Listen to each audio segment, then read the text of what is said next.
Thanks, sir. Welcome, sir. I am Srinivasan, Chief Secretary. Thank you. Please. Thank you, sir. Thank you, sir. This is your personal team, sir. எந்த டிபார்ட்மெண்ட்டாக இருந்தாலும் எந்த விஷயமா இருந்தாலும் they will assist you, sir. Thank you, gentlemen. நான் CM எப்படி ஆனங்கிற கதை உங்க எல்லாருக்கும் தெரிஞ்சிருக்கும். டு பி ஆனஸ்ட், இந்த நாட்டை பற்றியோ இந்த ஜாபை பற்றியோ எனக்கு எதுவும் தெரியாது. Yeah, it's true. I know it's a pity. எல்லா விஷயத்திலும் நீங்கள் எல்லாரும் என் கூட இருந்து எனக்கு ஹெல்ப் பண்ணணும். Trust me, I am a very fast learner. நான் ரொம்ப சீக்கிரமாக கற்றுக்குவேன். என்னால் முடிஞ்ச வரைக்கும் I'll be perfect and make all of you proud. We are all here for you, sir. All the best. நாளைக்கு மார்னிங் ஃபர்ஸ்ட் ஒரு கான்ஃபரன்ஸ் அரேஞ்ச் பண்ணி we will address all the key issues, sir. அது எல்லாத்துக்கும் முன்னாடி இந்த traffic problems பற்றி தெரிஞ்சுக்க நினைக்கிறேன். Right, sir. அது சம்மந்தப்பட்ட ஆஃபீஸஸ் கூட மீட்டிங் அரேஞ்ச் பண்ண முடியுமா? Sure, sir. நாளைக்கு மார்னிங் உங்களுக்கு ஓகே தானே, சார்? ஏன் இன்னைக்கு முடியாதா? Sir, right no. Sure, sir. Sir, mister Arunkumar, traffic commissioner. Hi. And this is his team. Hello, sir. Take your seats. Sir.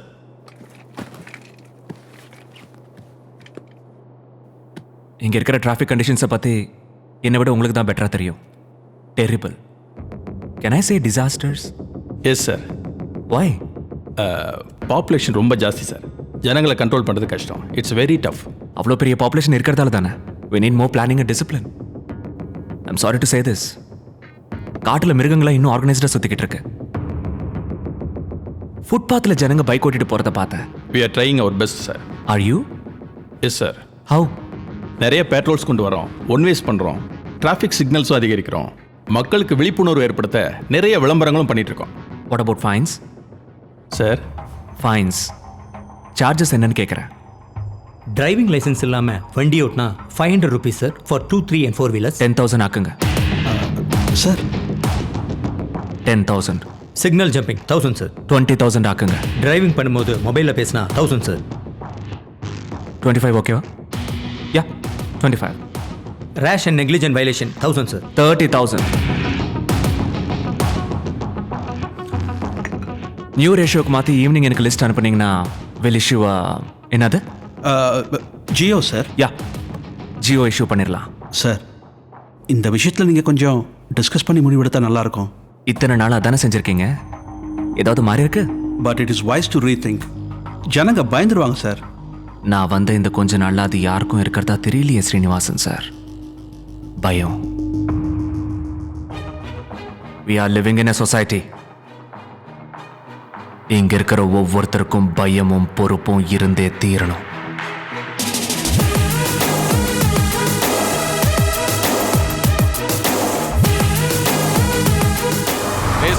என்னங்க இது? வண்டி ஓரங்கட்டுங்க.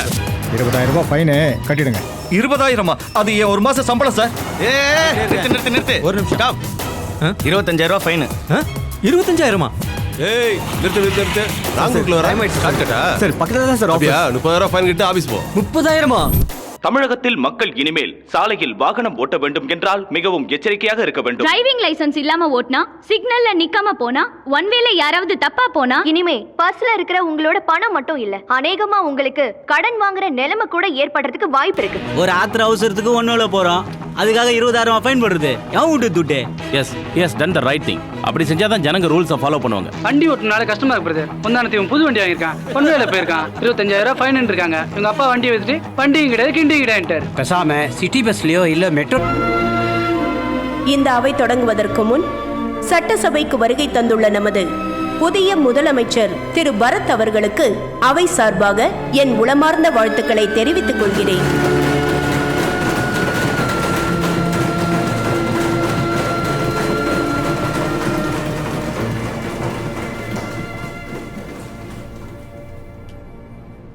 Thank you, Madam Speaker.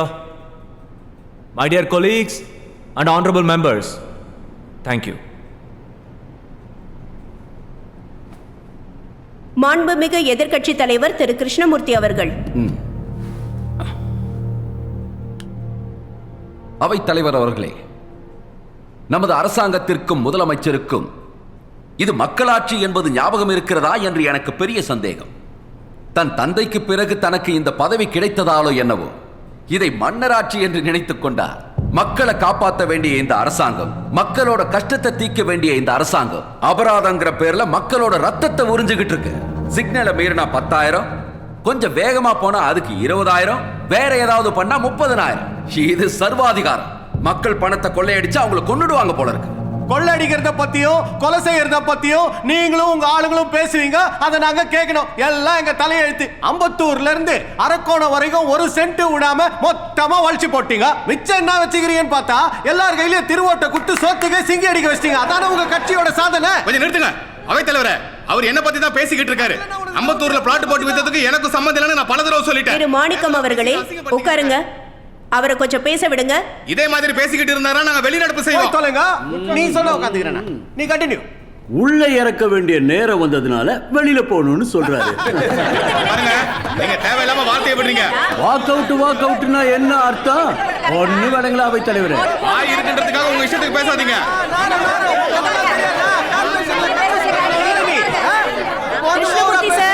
Krishnamurthy sir please sit down. இங்க பாருங்க, இங்க வந்தது உங்களோட சொந்த கதையும் சோக கதையும் கேட்கறதுக்காக இல்ல, ஜனங்களுக்கு நியாயம் கேட்கறதுக்காக வந்திருக்கோம். நீ நியாயம் கேட்கறதுக்காக வரல, உன்னோட புடவையும் நகையும் காட்டுறதுக்காக தான் வந்திருக்க. உன் மேனவனுக்கு வேலையில தெரியும். உட்கார் உட்கார் ப்ளீஸ் சிட் டவுன். உட்காருங்க. சொல்றது கேளுங்க. இப்போ உட்கார போறீங்களா இல்லையா? எல்லாரும் உட்காருங்க. Krishnamurthy sir please finish your point. அவை தலைவரே, எனக்கு தெரிஞ்ச ஒருத்தர் சாஃப்ட்வேர் இன்ஜினியரா இருக்காரு. அவர் தினமும் காலையில ரெடி ஆகி தான் பிள்ளைங்களை ஸ்கூல்ல டிராப் பண்ணிட்டு ஆபீஸ்க்கு போய் ஆகும். ஆபீஸ்க்கு லேட்டா போனா சம்பளத்துல பிடிச்சிருவாங்க. ஏதோ லேட் ஆக கூடாதுன்னு ஷார்ட்கட்ல டிராபிக் அவாய்ட் பண்ணி ஒன் வேல போனா அவங்கள பிடிச்சி 25,000 ரூபாய் ஃபைன் போடுறீங்க. இந்த சிச்சுவேஷன்ல தான் பொண்டாட்டி பிள்ளைங்களை அவங்க எப்படி காப்பாத்துவாங்க? மாண்புமிகு முதலமைச்சரே இதுக்கு பதில் சொல்லணும். மாண்புமிகு முதலமைச்சர் பேசலாம். Thank you madam speaker. Honourable opposition party leader கேட்ட கேள்விக்கு பதில் சொல்ல நான் கடமை. ஒரு நிமிஷங்க ப்ளீஸ். புதிதாக அமலுக்கு வந்த டிராஃபிக் ஃபைன்ஸை பத்தி, அதனால ஜனங்க படுற கஷ்டத்தை பத்தி ரொம்ப விவரமா சொன்னார். இதுக்கு ரொம்ப சிம்பிள் சொல்யூஷன் தான் மேடம் ஸ்பீக்கர். யாரும் ஃபைன் கட்ட வேண்டிய அவசியம் இல்லை. இருக்கிற traffic rules as it is follow பண்ணா ₹1 கூட ஃபைன் கட்ட தேவையில்லை. அவங்க சம்பளத்தை வச்சு அவங்க ஹாப்பியா வாழலாம். இதுக்கு தட்டலாம்.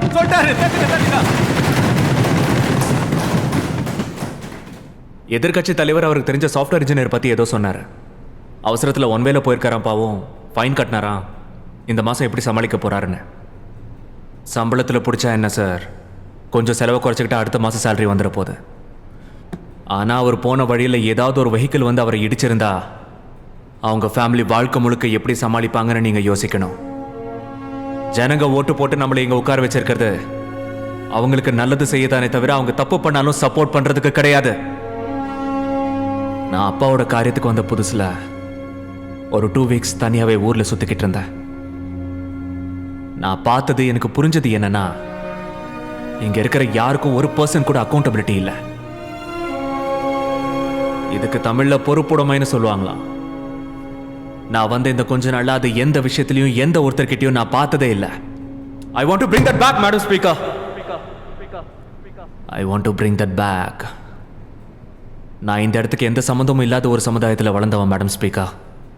அங்க அரசாங்கத்துக்கும் மக்களுக்கும் இருக்க வேண்டிய பயமும் பொறுப்பும் இருக்கு.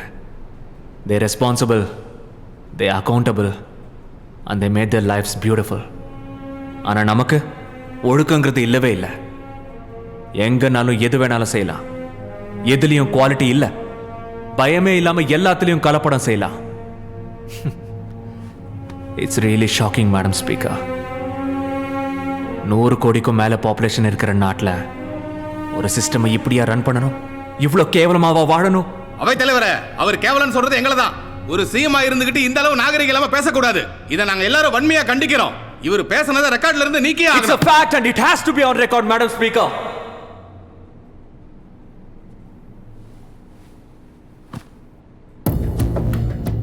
If one has to live in a society, fear, responsibility and accountability is must. அதை உருவாக்குறதுக்கு ஃபைன்ஸ் இல்லை. நான் இன்னும் எந்த லெவலுக்கு வேணாலும் போவேன். எந்த வேலையை செய்யணும்னாலும் ஒரு set of rules and guidelines இருக்கும். இனிமே அதை எல்லாரும் ஃபாலோ பண்ணணும். ஓட்டு போட்ட ஜனங்களுக்கே இவ்வளோ ஹார்ஷா ஃபைன் போட்டிருக்கேன்னா இங்க சர்வீஸ்ல இருக்கிற கவர்மெண்ட் அஃபீஷியல்ஸ், போலீஸ்காரங்க, IAS ஆபீசர்ஸ், அரசியல்வாதிங்க யார் தப்பு செஞ்சாலும் ஃபைன்ஸ் எவ்வளோ ஹார்ஷா இருக்குங்கிறத அவங்களே கற்பனை பண்ணிக்கிட்டோம் மேடம் ஸ்பீக்கர். அவையில் இருப்பவர்களின் சந்தேகங்கள் தீர்ந்திருக்குமே. ஆனால் with your permission I'll take a leave, madam speaker.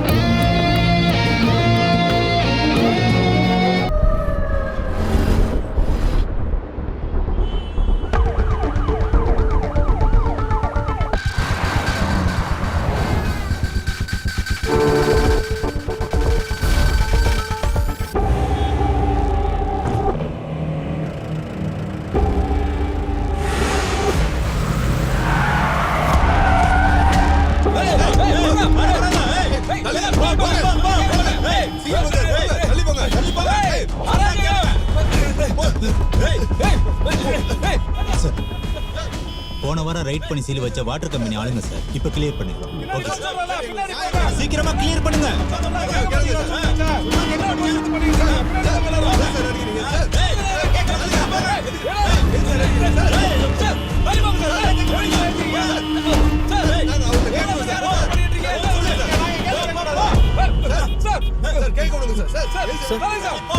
Black clear ஆனதும் நீங்க வந்துருங்க. Sir sir please sir. எனக்கு பயம் இல்லை, நீங்க எதுக்காக பயப்படுறீங்க? நான் போய்க்கிறேன்.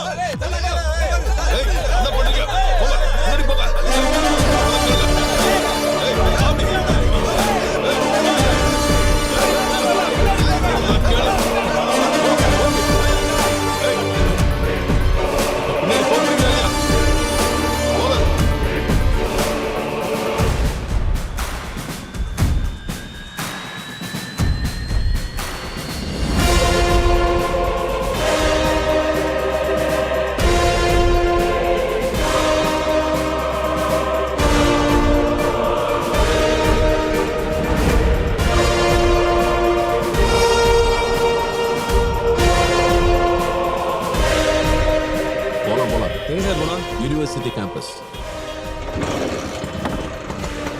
கண்ட்ரோல் ரூம் TN01S1598 ஆட்டோல CM யூனிவர்சிட்டி போயிட்டு இருக்காரு. ஒரே டிராஃபிக்கா இருந்திருக்குமே. ரோடு சரியில்லாதனால 10 நிமிஷத்துல போய் சேர வேண்டிய இடத்துக்கு 1/2 hour ஆயிடும். ரோடு குண்டு குழியுமா இருக்கு, அதை சரி பண்ணலாம்ல. வண்டி ஓட்டுறவனுக்கு இடுப்பு போயிடும். எவ்வளோ ரோடு மோசமா இருக்கு, ஒன்றும் சரி பண்றது இல்லை. முனிசிபாலிட்டிக்கும் MLAக்கும் மனு எழுதி கொடுத்து நாங்கள் அழுத்து போயிட்டோம். அவங்க எல்லாரும் சேர்ந்து இப்போ அந்த ஆள் மேல சமகோத்துல இருக்காங்க. யார் மேல? பிரிட்ஜிடிய காரணம் அந்த MLA மேல. இவங்க இப்படிதான். எலெக்ஷன் வரும்போது மட்டும் நாங்க தேவை, அதுக்கப்புறம் ஒரு பயிலும் நம்மளை திரும்பி பார்க்க மாட்டாங்க. என்ன இது, போலீஸ் நம்மள ஃபாலோ பண்றாங்க, முன்னாடி கூட போக மாட்டாங்க. வந்தா வரட்டும்.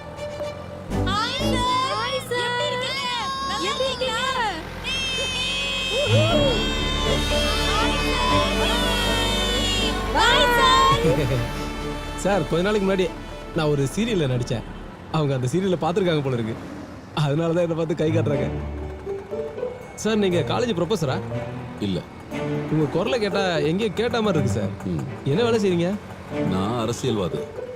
அதானே. மெம்பரா? எந்த தொகுதி? கோவில்பட்டி, மதுரை பக்கம். அங்கதான் நம்ம CM இருக்காரு. அது சரி, நல்ல விஷயம் தான்.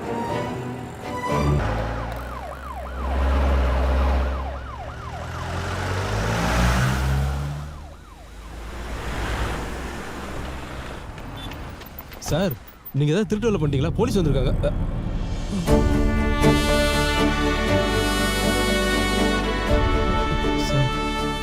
உன் பேர் என்ன? வெற்றி. எவ்வளவு தரணும்? வேணாம் சார். இல்ல வேணாம் சார். வச்சுக்கோ. ரோடெல்லாம் சரி பண்ணிடலாம். வேண்டாம் சார், இந்த ரோடே போதும். வேணாமா? சரியா போச்சு. பெரிதும் போற்றப்பட்டவர் நம் தமிழக முதல்வர் பரத். ஆனால் எதிர்பாராத விதமாக வசுமதி என்ற பெண்ணுடன் நம் முதல்வருக்கு தகாத உறவு இருப்பதாக ஒரு வதந்தி பரவியுள்ளது. காதல் லீலைகளுக்காக தலைமைச் செயலகத்திலேயே அந்த பெண்ணை பணி அமர்த்தியிருப்பது கடும் அதிகார துஷ்பிரயோகம் என்று அவர் மீது குற்றச்சாட்டு எழுந்துள்ளது. காவல்துறையில் ஹெட் கான்ஸ்டபிளாக பணிபுரியும் ராமச்சந்திரனின் மகளும் கல்லூரி மாணவியுமான வசுமதிக்கும் நம் முதல்வருக்கும் தகாத உறவு இருப்பதாக எழுந்துள்ள வதந்தி தமிழக மக்களை அதிர்ச்சியில் ஆழ்த்தியுள்ளது. அது மட்டுமல்லாமல் அந்த பெண் தன்னுடைய கண் பார்வையிலேயே இருக்கும் வண்ணம் தலைமைச் செயலகத்திலேயே அவரை பணி அமர்த்தியது கடும் அதிகார துஷ்பிரயோகம் என்று தமிழகம் முழுவதும் எதிர்ப்பு குரல்கள் வலுத்த வண்ணம் உள்ளன.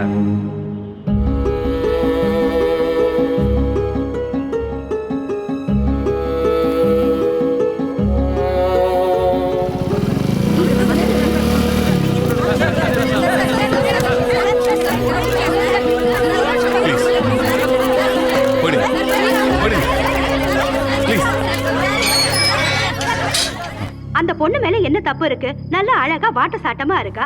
அதுலயும் அவர் சிஎம். கொஞ்சம் அப்படி இப்படின்னு பேசினா நான் மட்டும் இல்ல, இதோ இவங்க கூட ஒரு பேச்சுக்கு சொன்னமா. சொல்லுவீங்க.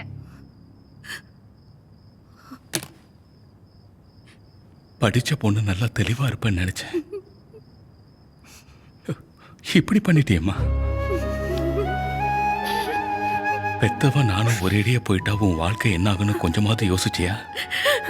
ஏம்மா, நல்ல அரசியல்வாதி கிடைச்சிட்டாரு, நம்ம வாழ்க்கை நல்லா இருக்க போதுன்னு நான் ஆசைப்படுறதுக்குள்ள அவர் வாழ்க்கை நீயே கெடுக்கிறது தப்புமா? தப்புமா? நம்ம வீட்டில் நடக்கிறது பக்கத்து வீட்டில் கூட தெரியக்கூடாதுன்னு கௌரவமா வாழணும்னு நினைக்கிறோமா நானு? ஆனா இப்ப இது ஊருக்கே தெரிஞ்சு போய் சந்தி சிரிக்குது.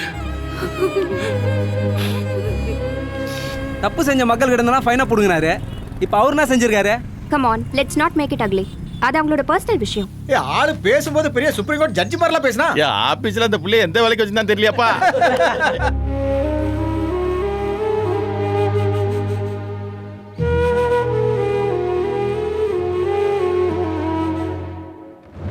சற்று முன் கிடைத்த முக்கிய செய்தி. தன் மீது சுமத்தப்பட்டுள்ள குற்றச்சாட்டுகளுக்கு பதிலளிக்கும் வகையில் முதலமைச்சர் பரத் ஆளுநருக்கு தன் ராஜினாமா கடிதத்தை அனுப்பியுள்ளார். ஆளுநரும் அவரது ராஜினாமா கடிதத்தை ஏற்றுக்கொண்டதாக தெரிய வந்துள்ளது. இன்னும் சில மணி நேரங்களில் தமிழக அரசியலின் மூத்த தலைவரும் ஆளும் கட்சியின் நிறுவனர்களின் ஒருவரான திரு வரதராஜன் தமிழக அரசின் புதிய முதலமைச்சராக பொறுப்பேற்பார் என்று தெரிய வந்துள்ளது. வரதராஜன் எனும் நான் சட்டப்படி அமைக்கப்பட்ட இந்திய அரசியலமைப்பின் பால் நேர்மையும் மாறாப்பற்றும் கொண்டிருப்பேன். சார், இப்ப இருக்கிற அரசியல் நிலவரத்தை பத்தி உங்களோட கருத்து என்ன? முதலமைச்சர் ஆகிறதுல விருப்பம் இல்லைன்னு நினைச்சிட்டு இருந்தோம். ஆனா யாரும் எதிர்பாராத விதமா நீங்க சிஎம் ஆயிட்டீங்க. இத பத்தி உங்க கருத்து என்ன? நீங்க கேட்ட கேள்வியிலே பதில் இருக்கு. நல்லதோ கெட்டதோ தெரியல, அந்த பதவி ஒரு முழுக்கிடம்ங்கிற அபிப்பிராயம் எனக்கு எப்பவுமே உண்டு. இந்த ஜென்மத்துக்கு வேணாம் தான் இருந்தேன். கட்சியின் நலனுக்காகவும் மக்களின் நலனுக்காகவும் ஒத்துக்கிட்டேன். ஹலோ, வசுகிட்ட பேசணும்னு கண்டினியூஸாக ட்ரை பண்ணிட்டு இருக்கேன். அவள் ஃபோன் ஸ்விட்ச் ஆஃப்ல இருக்கு. வீட்டுக்கு போனால் போட்டி இருக்கு. அவ கூட எப்படியாவது நான் இப்போ பேசணும். அவங்க காலி பண்ணி இந்த ஊரை விட்டே போறாங்க. இப்பதான் எக்மோர்ல இருந்து பேசுறோம்.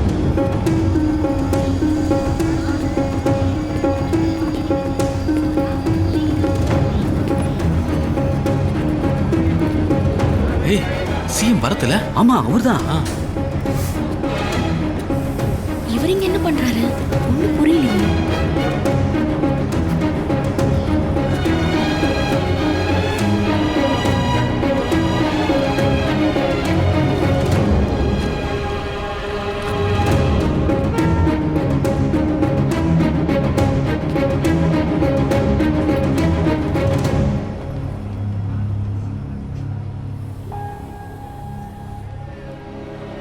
வசுமதி எந்த தப்பும் செய்யலைங்க.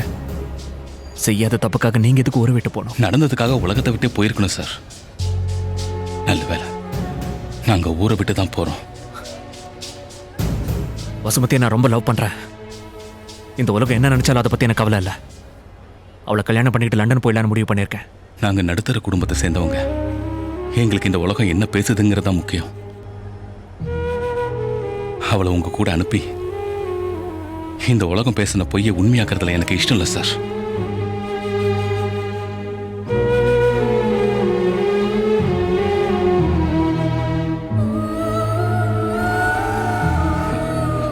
ட்ரெயின் கிளம்புற நேரம் ஆயிடுச்சு. நீங்க போறது நல்லது. எப்போ நான் அக்கௌண்டபிலிட்டி, பொறுப்புடைமை பத்தி பேசிக்கிட்டே இருப்பேன். You're accountable for a love. நீ எங்க இருந்தாலும் எவ்வளவு நாளானாலும் உனக்காக காத்துக்கிட்டே இருப்பேன்.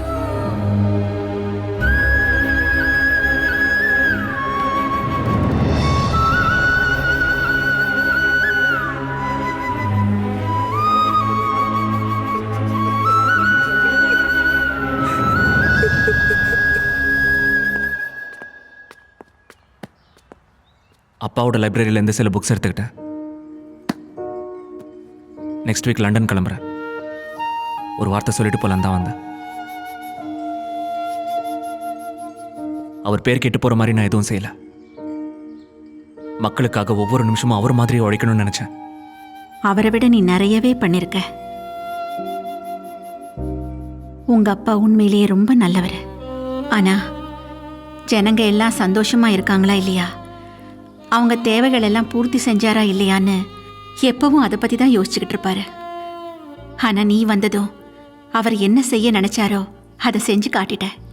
உனக்கு ஒரு அம்மா வேணுங்கிறதுக்காக தான் நான் இந்த வீட்டுக்குள்ள வந்தேன்.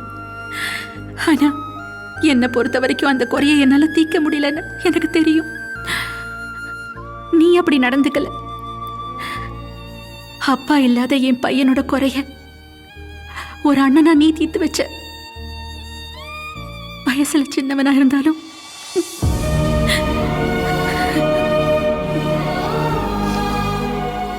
ஜனங்க தான் தன்னோட குடும்பம்னு எப்பவும் நினைச்சுக்கிட்டு இருந்தவர் அவரு. ஆனா அதே ஜனங்க அவங்க குடும்பத்துல ஒருத்தரா ஒன்ன நினைக்கிறாங்க. ஆமா சார், நான் நிறைய பேர்கிட்ட பர்சனல் செக்ரட்டரியா ஒர்க் பண்ணியிருக்கேன். ஆனா எப்பவும் பர்சனல் விஷயத்தில் தலையிட்டதில்லை சார். இன்னைக்கு பசங்களுக்கு நல்ல கல்வி கிடைச்சிருக்குன்னா அதுக்கு நீங்க தான் காரணம். அவங்க வாழ்க்கை பிரகாசமாவும் சந்தோஷமாவும் இருக்கணும்னா அதுக்கு கண்டிப்பா நீங்க இங்கே தான் சார் இருக்கணும்.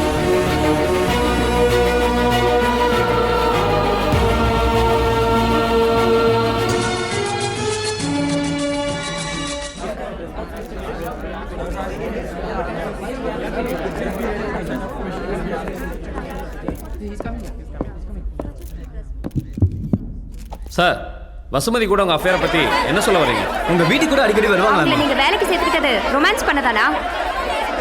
ஒரு 10 நிமிஷம் நீங்க எல்லாரும் பொறுமையா இருந்தீங்கன்னா உங்க எல்லாரோட கேள்விக்கும் நான் பதில் சொல்வேன். 10 நிமிஷம் சைலண்டா இருங்க. நான் தமிழ்நாட்டின் முதலமைச்சர் பதவியில் 5 மாசம் 13 நாள் இருந்திருக்கேன். அது ஒன்றும் அவ்வளோ கம்மி டைம் இல்லை. 5 மாசம் கையில் அதிகாரம் இருந்தா என்னென்ன செய்யலாம் தெரியுமா? டிராஃபிக் ரூல்ஸை பற்றியோ வேற எந்த ரூல்ஸை பற்றியும் கவலைப்படாமல் அவங்க இஷ்டத்துக்கு வாழ்ந்துக்கிட்டு இருக்கிற நம்ம ஜனங்களை அப்படி வழிக்கு கொண்டு வரலாம். இருந்தும் பிரயோஜனம் இல்லாமல் எந்த நேரத்திலையும் இழுத்து மூடுறதுக்கு ரெடியாக இருந்த கவர்மெண்ட் ஸ்கூல்ஸை பழைய நிலைமைக்கு திருப்பி கொண்டு வர முடியும். நேர்மை இல்லாத பொறுப்பு இல்லாத கான்ட்ராக்டர்ஸை, ஆஃபீஸர்ஸை, டாக்டர்ஸை அப்படிங்கிறதுக்குள்ள திருத்த முடியும். எந்த பார்ட்டி அதிகாரத்துக்கு வந்தாலும் இந்த சட்டமும் நியாயமும் சாமானிய மக்களுக்கு தான், எங்களுக்கு இல்லைன்னு மனசாட்சியே இல்லாம அக்கிரமம் பண்ணிக்கிட்டு இருக்கிற தப்பான அரசியல்வாதிகளை, சாரி அந்த தீவிரவாதிகளை எப்படி பயமுறுத்த முடியும் தெரியுமா? Like this. ஒரு தடவை ஆட்சியை பிடிச்சிட்டா போதும். மக்களுக்கு சேவை பண்றதா அவங்க வேலைங்கிறத மறந்து போய் அவங்கள பயமுறுத்தி பொழைச்சிட்டு இருக்கிற அந்த ரவுடி அரசியல்வாதிகளை அவங்க ஊருக்கே போய் ஒண்ணுக்கு போக வைக்க முடியும். காலங்காலமா இங்க யாருக்குமே தெரியாத கிராமவாசிகளோட கஷ்டத்தை இனி அவங்க கிராம எல்லையே தாண்டாம அவங்களுக்கு அவங்களே தீர்த்துக்கிற மாதிரி உண்மையான கிராம சுயாட்சி அதிகாரத்தை தர முடியும். எனக்கு தெரியாத விஷயத்த ஐ டோன்ட் நோ அப்படின்னு ஒத்துக்க முடியும்.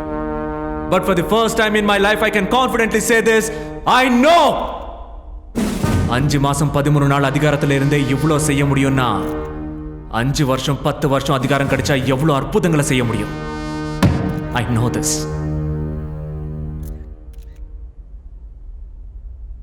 இதெல்லாம் பெருசா உபயோகப்படாத விஷயம் நினைச்சிட்டு இருக்கீங்க. என் பர்சனல் லைஃப்ல என்ன நடக்குதோ அதை தெரிஞ்சுக்கிறது அவங்க எல்லாருக்கும் உபயோகம் நினைக்கிறேன். அந்த பொண்ணு பேரு வசுமதி. அந்த பொண்ணு உங்க ஆபீஸ்ல I'm not done yet.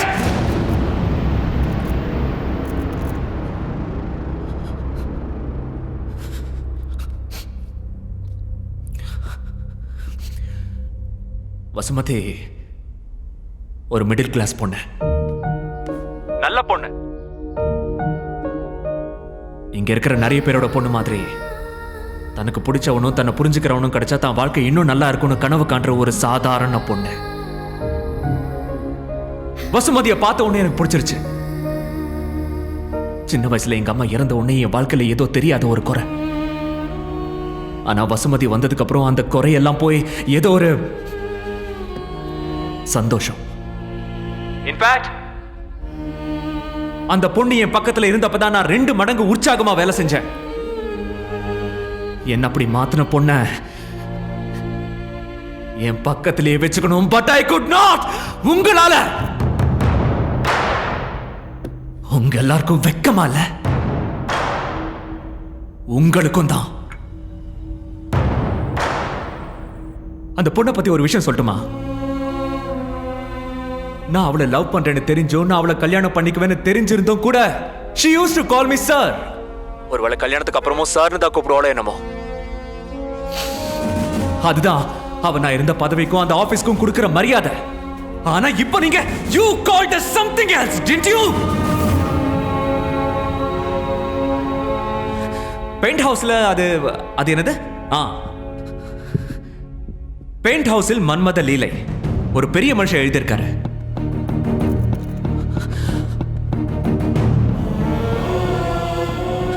உங்களுக்கு பொண்ணு இருக்கோ இல்லையா எனக்கு தெரியாது சார். இருந்தா பெட்ரூம்ல தான் புருஷனோட குடும்பம் நடத்துறது இந்த மாதிரி அசிங்கமா உங்களால எழுத முடியுமா சுப்பிரமணியம் சார்? இந்த மாதிரி செய்தி எல்லாம் எழுதி ஜனங்களை கவர்ந்து 2000 நியூஸ் பேப்பரை வித்து இன்னும் 2 பாயிண்ட் டிஆர்பி இன்க்ரீஸ் பண்ணிக்கதானே. சில பேர் வாழ்க்கை இருக்கு சார். மனுஷன் அழிக்கிற மாதிரி செய்தி எல்லாம் எழுதி நீங்க BMW வாங்கினாலும் உங்களால கண்டிப்பா நிம்மதியா இருக்க முடியாது சார்.